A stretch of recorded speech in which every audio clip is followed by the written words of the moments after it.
Alors,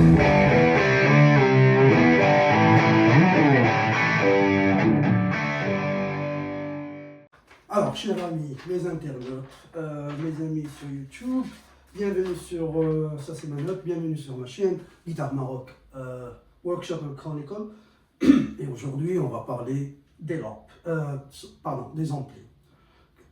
Comme tu en vois, il y en a, c'est ridicule, je le sais. Mais avant d'aller plus loin, je veux que tu saches que moi, j'ai été jusqu'à l'année dernière, j'avais un side gig, side job, ce qui veut dire à chaque fois j'achetais, je revendais le matériel. Donc, durant les 15 ou 12 dernières années, j'achetais et je revendais du matériel. J'ai eu beaucoup d'amplis, j'ai eu beaucoup de guitares, Les Paul, Fender, beaucoup. J'ai joué beaucoup d'amplis, j'ai joué beaucoup de guitares. Et ceci m'a donné ce qu'on appelle une référence audible. J'ai beaucoup de références audibles par rapport à l'écoute. Ce que tu vois, tu n'en as pas besoin. C'est juste une maladie qu'on appelle GAS, qui veut dire Gear Acquisition Syndrome. C'est un syndrome. C'était plus dur, plus dur que ça. En fait, cet endroit était plein de matériel, le bas était plein de matériel. Aujourd'hui, on va parler des amplis. Je t'ai introduit un petit peu sur les amplis que j'ai. Bon, ça c'est un Carvin 50e anniversaire, 100 watts. Ceci est un Vintage Club 50 des années 90, fabriqué à Saint-Louis, Missouri, que j'aime beaucoup. C'est un AC Vox et que j'ai modifié de l'intérieur. What happened is that if you own et je te recommande pas de le faire sur ton ampli si tu ne sais pas ce que tu fais. Dans un ampli, il y a ce qu'on appelle un voltage létal. Il peut te tuer. C'est pas le voltage qu'on a sur la prise. Non, c'est le double. Au Maroc 220, tu peux avoir entre 380 et 460 DC voltage. Ça va te mettre au chaos. Ne touche pas à l'intérieur d'un ampli à lampe si tu n'es pas expérimenté. Moi, j'ai fait des ateliers, je sais ce que je fais. Je porte des gants en caoutchouc pour ma sécurité. Je mets une planche en bois. Alors, ceci est une réplique d'un ampli qui a été fabriqué aux années 50. Le Gibson, j'ai oublié, le GA5 quelque chose. Il est, en fait, ça m'a pris 2 ans pour trouver un parce qu'ils sont discontinued. Et il est très beau comme ampli avec la face en érable et le noyer, le tweed. Ça, c'est un ampli analogique. Alors, en bas, on a le Paul Red Schmidt sans Era 20 watts, all tube and tube reverb. De l'autre côté, on a un Mesa Boogie 100 watts avec un 212. C'est un Ampeg, mais en fait, c'est pas un Ampeg. C'est une copie du Marshall GCM 800 avec les lampes 6550. C'est les mêmes lampes que Jimi Hendrix a utilisées. On ne trouve pas maintenant, de nos jours, des amplis avec ces lampes-là. Le circuit est un Marshall GCM 800 avec des voicings, comme tu vois ici. Et il a un reverb à lampe. J'en prends beaucoup soin, parce que c'est l'ampli le plus cher ici, genre dans les 2K, deux briques. Alors quel genre d'ampli, tout dépend de toi. Alors, les genres d'ampli, on a 3. On a le digital, l'analogique et l'ampli à lampe. Ça, c'est les plus classiques. Après, on a 2 autres qui ont été produits à une série limitée. Par exemple, le Bogner Line 6, un préampli digital et l'ampli de power à lampe. Alors, juste pour faire une récap, l'ampli est divisé en deux étages.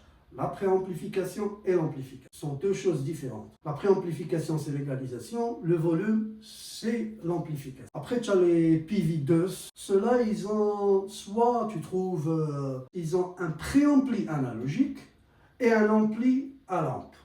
Donc, le son, il va dans le préampli qui est analogique, qui ressort vers un pas mal. Après, il y a un que j'ai eu, je t'ai dit que j'ai eu beaucoup de matériel. J'ai eu un crate où il a 2 petites lampes de préamplification dans le préampli et il a l'ampli analogique. C'est des cas rares, mais les plus connus, c'est digital, analogique et à lampe. Alors, ce qui concerne les amplis digitales, moi, je n'ai pas une grande connaissance. Il y en a des centaines de chez Fender. Il y en a des... Fender, quand je dis Fender, c'est la division bas de gamme de chez Fender. Je ne parle pas du Tweed 59 ou des amplis à 2, 3 briques, quelque chose comme ça. Non. Je parle des trucs entry level, pour pratique et tout ça. Ils ont des effets, ils ont des délais, ils ont des conneries comme ça. C'est pour pratiquer. Après, tu as les amplis analogiques. Moi, si je te recommande un ampli analogique qui est très très populaire ici et que les gens vraiment cherchent, c'est les PV. PV Bandit, PV Sheffield, un PV Banded Red Stripe. Ceux-là, ils sont très très bien et ils sont très très très bien. Ils ont ce qu'on appelle une technologie Trans-Tube, c'est qu'ils ont essayé d'avoir un son à lampe en utilisant l'analogique. Parce que l'analogique, ça reste des circuits, des capaciteurs, des résisteurs, des diodes, des op-amps et tout ça. Tous ces éléments-là sont absents dans le digital. Le digital, c'est un ampli. C'est un ordinateur avec un output. Si tu es un débutant, un petit ampli, digital ou analogique, comme tu veux. Si tu es intermédiaire, je te recommande les PV, dont je t'ai parlé. Si tu as un peu plus d'argent, tu veux investir, je te recommande un ampli à lampe, genre entre 30 et 50 watts. Ça fait l'affaire, tu n'as pas besoin d'aller plus loin. Alors, ce qui concerne les circuits, il y a 3 genres de circuits. Il y a le circuit digital, que tu ne peux pas réparer du tout. Il y a le circuit analogique, sur lesquels on pose les composants et on fait des soudures. Et tu as le circuit analogique printed. C'est des composants mais miniaturisés. Et après, tu as le circuit point-to-point. Alors, le circuit point-to-point, c'est le circuit le plus cher. Point-to-point. PCB. PCB, ce qui est analogique PCB. Pas printed, PCB, normal. PCB, PCB, PCB, le nomade, le message des PCB. Donc ça, c'est les genres de circuits. Il faut comprendre ça avant d'acheter un ampli. Parce que, pourquoi tu vas me dire, quelle est la différence? Donc, la dissipation de chaleur. Point-to-point, la réparation est facile et l'ampli ne souffre pas parce que les composants sont point-to-point, ils sont séparés. Dans le PCB, ils sont l'une à côté de l'autre, l'une à côté de l'autre, l'une à côté de l'autre. Plus ou moins. Et généralement, l'ennemi numéro 1 des amplis à lampe, c'est la chaleur. Quel ampli éviter? Donc moi j'en ai eu, comme je t'ai dit, beaucoup. Il y en a 3 que je vais citer à lampe. Je ne peux pas toucher parce que je vais mettre une vidéo, moi en train de réparer. 3 Fender ou 2, 3. Tu as le Fender Hot Rod, le Fender DeVille et le Fender Blues Deluxe. Je ne sais pas si le Blues Deluxe est point-to-point ou PCB. Alors c'est quoi le problème de spécialement le DeVille et le Hot Rod? Parce que je les ai eu tous les deux. Ils ont ce qu'on appelle des résistances en céramique qui sont proches de la plaque verte, le PCB. Et ces résistances draguent beaucoup de chaleur. Elles commencent à brûler le PCB. Et quand ils brûlent le PCB, le tracing derrière le PCB brûle aussi. Donc il faut faire ce qu'on appelle un reflowing.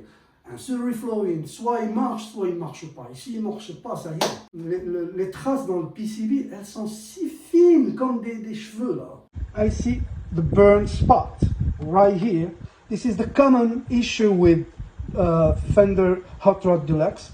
This is a 1990. La chaleur, elle les brûle. Donc alors le Fender, le Fender Hot Rod et le DeVille, c'est des amplis qui sonnent très bien. Ils ont un bon son. J'avais un l'année dernière ici. Je m'en suis débarrassé à cause de ce problème. Quand je l'ai ouvert, je trouve que le châssis, il n'y a pas de ventilation. Tous, ils ont des ouvertures, tu vois, des grilles d'ouverture pour que la chaleur se dissipe à l'extérieur. Voilà ce qu'il y a sur les amplis.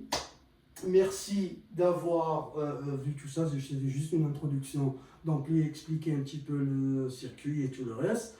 Ce qui concerne ce qu'il faut acheter comme ampli, ça reste toujours ton choix, mais réfléchis. C'est un investissement. Merci. N'oublie pas d'appuyer sur le subscribe button. Comme je l'ai expliqué, ça c'est juste le début et ça va être beaucoup plus chaud. Merci et à la prochaine.